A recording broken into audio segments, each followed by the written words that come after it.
আমাদের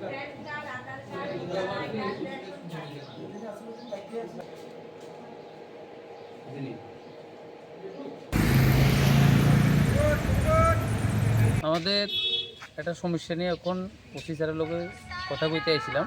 সমস্যাটা হলো আমাদের দোকানের সামনে ব্যাটারি চালিত টিওগুলি অনেক দিন ধরেই এত জ্যাম করে রাখে, আমাদের কাস্টমাররা ঢুকতে পারে না। ব্যবসার প্রচণ্ড হ্যাম্পার হয়। তো হয়তো অনেক সময় আমাদের বাইকও ভাঙে। এই ওষুধের দোকানের পেশেন্ট পার্টিরা অটো ঢুকাইতে পারে না, রাস্তার উপরে রাখলে ফাইন করে।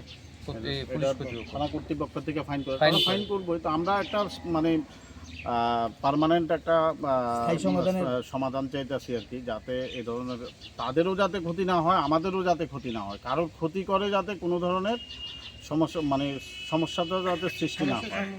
হ্যাঁ, আর ব্যাপার হচ্ছে যে তারা যে ব্যাটারি চালিত গাড়িগুলো রাখে, তারা একটা একটা করে আনি রাখুক, আরগুলা যে কোনো একটা জায়গাতে স্থায়ীভাবে রাখা হোক।